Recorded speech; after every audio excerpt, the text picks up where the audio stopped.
ناظرین، آج ہم آپ کے سامنے ولادت امام محمد باقر علیہ السلام کے موقع پر آپ کی نقش زندگی بیان کریں گے۔ ماہ رجب 57 ہجری کی پہلی تاریخ تھی کہ جب مطلع امامت پر یہ 5واں چاند نمودار ہوا اور اس کی روشنی سے سارا مدینہ منور ہو گیا۔ قدرت کا یہ خاص اہتمام تھا کہ آپ کو سلسلہ امامت کا 5واں امام اور سلسلہ عصمت کا 7واں معصوم قرار دیا۔ پہلی رجب کی وہ مبارک تاریخ تھی کہ جس میں آفتاب و مہتاب مبارکباد پیش کر رہے تھے، رسول خوش ہو رہے تھے، علی و بطول مبارکباد پیش کر رہے تھے کہ سید الساجدین کی گود امام محمد باقر علیہ السلام سے آباد ہو رہی تھی۔ آپ کا اسم گرامی الہام خداوندی کے مطابق محمد باقر قرار پایا، جو سلسلہ عصمت میں پیغمبر کے بعد پہلی مرتبہ اختیار کیا گیا، اور پھر اس کی علامت بن گیا کہ پیغمبر کے بعد جس دین کی تعلیمات کو بنی امیہ کے مظالم نے تباہ کر دینا چاہا تھا، اس کا احیاء کرنے والا ہم نام محمد دنیا میں آ گیا، اور ان تعلیمات کو محو نہیں کیا جا سکتا۔ آپ کی کنیت ابو جعفر قرار پائی اور القاب باقر، شاکر اور ہادی وغیرہ قرار پائے، جن میں سب سے زیادہ شہرت لقب باقر یا باقر العلوم النبیین یا باقر العلوم الاولین والآخرین کو حاصل ہوئی۔ یعنی اس کی وجہ یہ تھی کہ باقر کی معنی وہ شگاف کرنے کے ہیں۔ آپ کے والد ماجد امام زین العابدین علی ابن الحسین اور آپ کی والدہ فاطمہ بنت حسن خاندان اہل بیت میں ایسی خاتون جن کے والد بھی امام، شوہر بھی امام، دادا بھی امام، چچا بھی امام، بیٹا بھی امام اور پوتا بھی امام ہے، اور یہ وہ فاطمہ بنت حسن جو امام محمد باقر کی ماں ہیں۔ آپ امام علی کی پوتی، امام حسن کی بیٹی، امام حسین کی بھتیجی، امام سجاد کی زوجہ، امام محمد باقر کی والدہ اور امام جعفر صادق کی دادی ہیں۔ خاندانی اعتبار سے 61 ہجری کے آغاز تک زندگی کے 3.5 سال آپ نے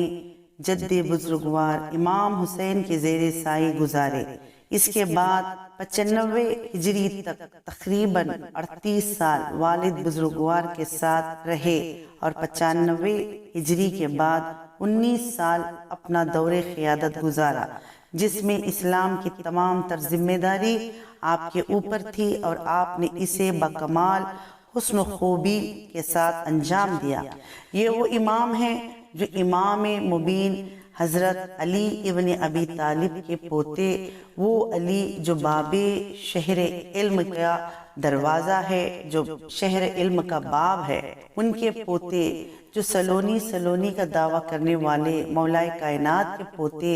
امام محمد باقر کے پاس بھی ایسا ہی علم تھا کہ ایک مرتبہ طاؤس یمانی نے آپ سے دریافت کیا کہ وہ کون سی چیز ہے جس کا تھوڑا حلال ہے اور زیادہ حرام، تو آپ نے فرمایا وہ نہر تالوت کا پانی تھا، جو صرف 1 چلو تک حلال تھا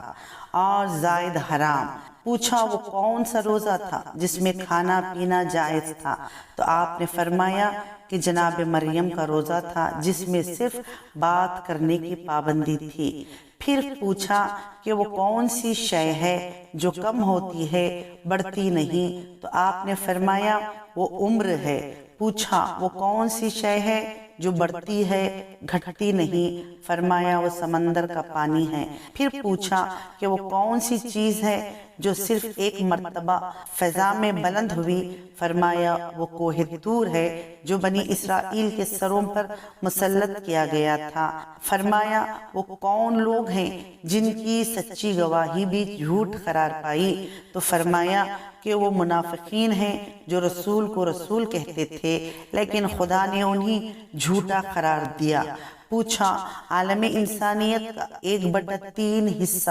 کب ہلاک ہوا، تو آپ نے فرمایا کبھی نہیں، بلکہ البتہ 1/4 حصہ اس دن ختم ہوا جس دن قابیل نے حابیل کو قتل کر دیا، کہ اس وقت صرف 4 افراد کی آبادی تھی۔ کہا انسانی نسل کس طرح آگے بڑھی؟ فرمایا کہ جناب حوا کے بطن سے جناب شیس پیدا ہوئے اور ان سے نسل آدم آگے بڑھ گئی۔ ڈیئر ویورز، اگر آپ چاہتے ہو کہ ایسی کامیاب باتیں روزانہ سننے کو ملے تو پلیز ہمارے چینل کو سبسکرائب کریں اور نوٹیفیکیشن بیل دبا کر آل کو کلک کر دیں۔